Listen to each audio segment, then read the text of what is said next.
একটার পর একটা বাড়ি ভেঙে পড়ার খবর পাওয়া যাচ্ছে। আর এই মুহূর্তে যে ছবিটা আপনাদের সামনে আমরা দেখাচ্ছি বউবাজারের ঘটনা।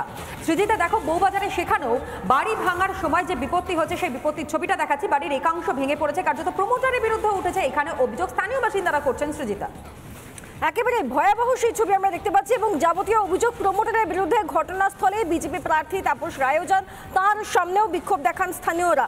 মূলত তাদের তরফ থেকে কি বক্তব্য, বিভিন্ন মহল থেকে কি বক্তব্য, সেই বক্তব্যগুলো আমরা আপনাদেরকে একে একে শোনাবো। তার পাশাপাশি একবার টু উইন্ডো আপনাদেরকে দেখিয়ে দিই। একদিকে ভেঙে পড়া বাড়ির একাংশ এবং অপরদিকে তাপস রায় প্রার্থী, তিনি গিয়েছেন, তার সামনেও বক্তব্য, তাদের বক্তব্য তারা রাখছেন। এবার তারা কি বলছেন একবার শোনাবো আপনাদের।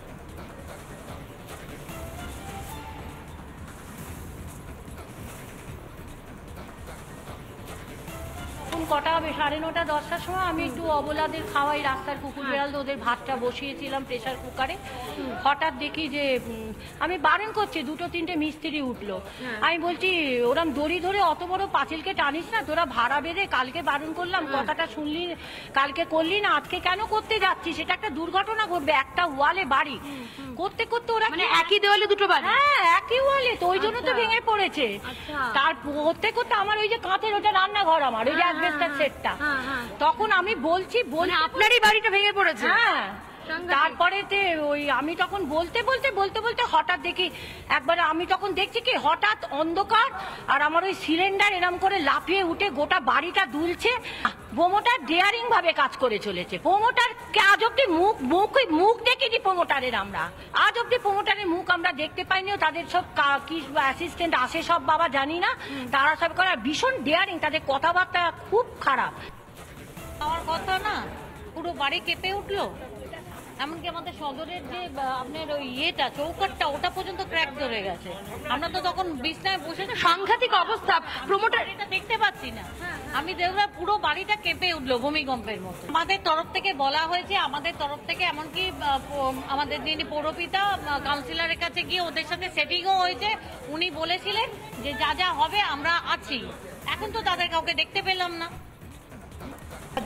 শুরু হয়েছিল তখনই আমরা ডেকে ডেভেলপারদের বলেছিলাম, সেটা আমার এখতিয়ারের বাইরে গিয়েই বলেছিলাম যে যাতে এমন কিছু ভাবে ভেঙো না যাতে এদের অসুবিধা হয়। এবং সেখানে ওই বাড়ির, যে বাড়ির অংশ ভেঙেছে সেই বাড়ির প্রতিনিধিরাও ছিলেন।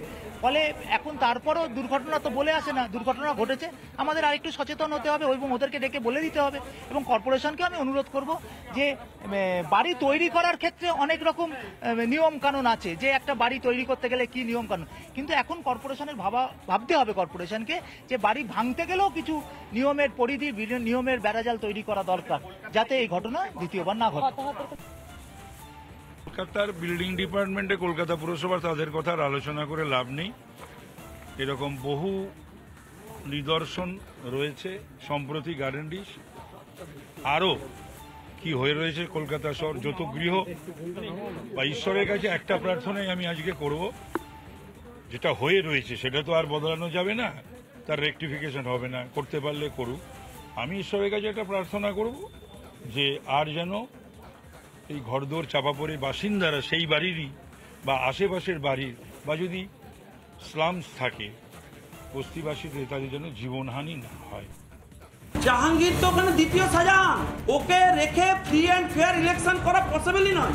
এরা তো লাস্ট 2021-এ পুরো কাউন্টিংটা লুটেছে, এবারও চেষ্টা করবে কাউন্টিংটা লোটা। আমাদের লোক লড়বে কি করে? 41-এ নোটিশ দিয়েছে, ভাই মিটিং করার মতো পরিস্থিতি নেই। ফেক পুরো তৈরি করা হচ্ছে, কোনো ইনসিডেন্ট নেই, একের পর এক এফআইআর তৈরি করা হচ্ছে।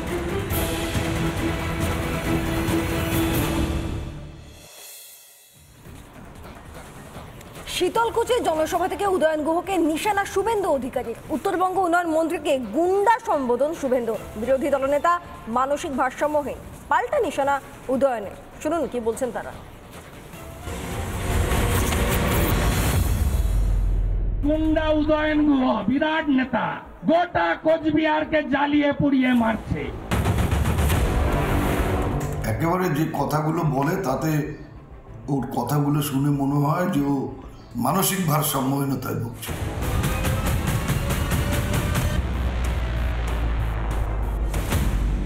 আর এই গুন্ডা উদয়ন গুহ বিরাট নেতা, উদয়ন গুহ গোটা কোচবিহারকে জ্বালিয়ে পুড়িয়ে মারছে। আপনারা কি ভুলে গেছেন আনন্দ বর্মনের মৃত্যু? ভুলেছেন নাকি?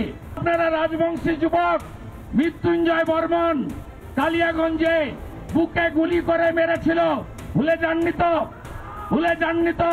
আপনারা এই লোকসভা নির্বাচনে আবার নিশীথ প্রামাণিককে জিতান, কোচবিহারে বিজেপির দুর্গকে আরো শক্তিশালী করুন। ওর কথার কোনো গুরুত্ব নেই, কি কথা বলে না বলে ও নিজেও ভালো করে জানে না। একেবারে যে কথাগুলো বলে তাতে ওর কথাগুলো শুনে মনে হয় যে ও মানে মানসিক ভারসাম্যহীনতায় ভুগছে বা এমন কিছু ওষুধ খাচ্ছে যার ফলে অসংলগ্ন কথাবার্তা বলছে। শীতলকুচিতে গিয়ে আমাকে গুন্ডা বলা, ওর নিজেরই তো কোনো ঠিক নেই, কোনোভাবে মানুষ ওর উপর ভরসা রাখতে পারছে না, ওর নিজের দলের নেতা কর্মীদের ওর উপর ভরসা নেই।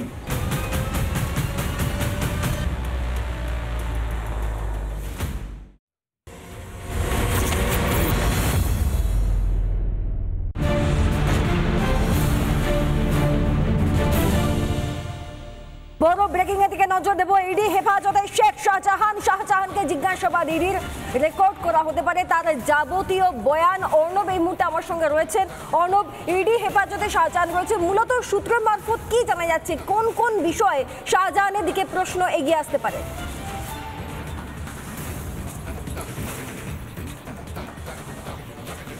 দেখো, প্রথমেই জানিয়ে রাখি যে শেখ শাহজাহানের সমস্ত বয়ান রেকর্ড করা এবং লিখিত আকারে সেটাকে রাখার জন্য এবং তার ভিডিও রেকর্ডিং করবার জন্যই কিন্তু এনফোর্সমেন্ট ডিরেক্টরেট তাকে অত্যন্ত দ্রুততার সাথে কিন্তু তাদেরকে নিজেদের হেফাজতে নিয়েছে। এবং সেই জায়গা থেকে দাঁড়িয়ে যেটা জানা যাচ্ছে যে শেখ শাহজাহানকে কিন্তু প্রায় 9খানা প্রশ্নবাদে বিদ্ধ করতে চেয়েছে এনফোর্সমেন্ট ডিরেক্টরেট। তার মধ্যে প্রথমেই যেটা কোন কোন ব্যবসার সঙ্গে যুক্ত শেখ শাহজাহান, দ্বিতীয়ত 31 কোটি 20 লক্ষ টাকা এই যে টাকাটা স্ক্যামটা হয়েছে এই টাকাটা এসেছিল কোথা থেকে, তৃতীয়ত মানে শেখ শাহজাহান ছাড়াও তার যারা ফ্যামিলি মেম্বাররা ছিল তাদের আয়ের উৎস কি, কারণ বিশাল পরিমাণের সম্পত্তি, সেই সম্পত্তির পিছনে টাকাটা কোথা থেকে এসেছিল, যোগানটা কোথা থেকে এসেছিল সেটাই কিন্তু তারা জানতে চাইবেন।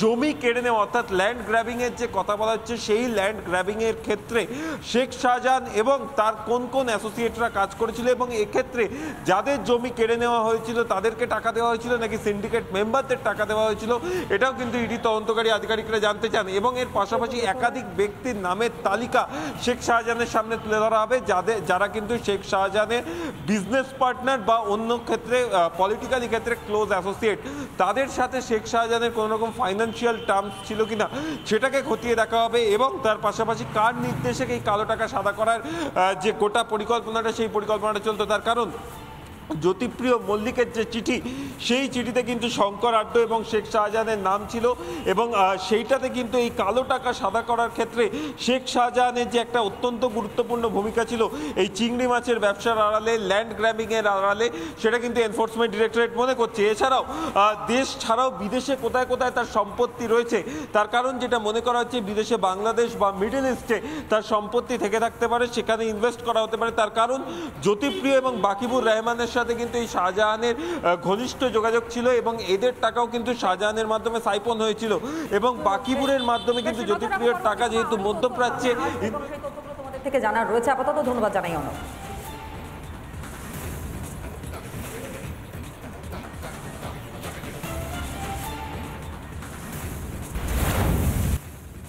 আর এই ভোটের আবহে কার্যত বাকযুদ্ধ শুরু হয়ে গিয়েছে প্রার্থীদের মধ্যে। এই যেমন বিষ্ণুপুর লোকসভা কেন্দ্র, সেখানকার বিজেপি প্রার্থী সৌমিত্র খা তিনি অভিযোগ করছেন যে তার কনভয় আটকে রেখে বিজেপি কর্মী সমর্থকদের মারধর করা হচ্ছে, এমনকি পুলিশের সাহায্যে এই আক্রমণ করছে তৃণমূল কংগ্রেস। উল্টো দিকে যিনি তৃণমূল কংগ্রেসের প্রার্থী হয়েছেন সুজাতা মণ্ডল, তিনি আবার বলছেন সমস্ত ঘটনাটাই নাটক। সৌমিত্র খা তিনি নিজেই নাকি দুষ্কৃতীদের ডেকে এনে তারই নিজেদের লোকের ওপরই এই হামলার ঘটনা ঘটাচ্ছেন। একেবারে জোর টক্কর শোনাই।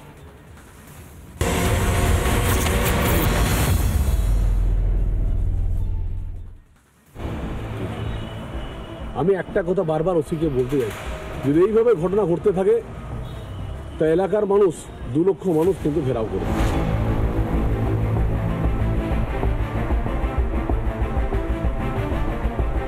চরিত্র তো আমি জানি, উনি ভীষণ ভালো অভিনেতা, ঠিক আছে, যত না ওনার নেতা হিসেবে দর আছে, উনি মানুষকে ঠকানো ডুবি পড়ানোর অভিনেতা হিসেবে ওনার দর আছে।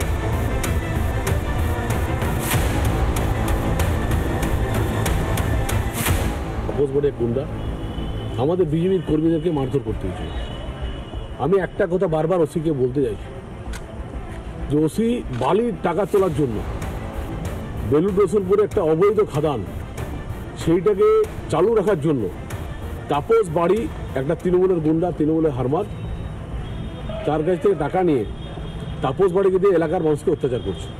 আমি ফার্দার বলছি, এটা পঞ্চায়েত ভোট নয়, পাত্রসাহেব ব্লকে পঞ্চায়েত ভোট হয়নি, সেটা আমরা মোটামুটি এসপিকে আমি 4টে লেটার দিয়েছি।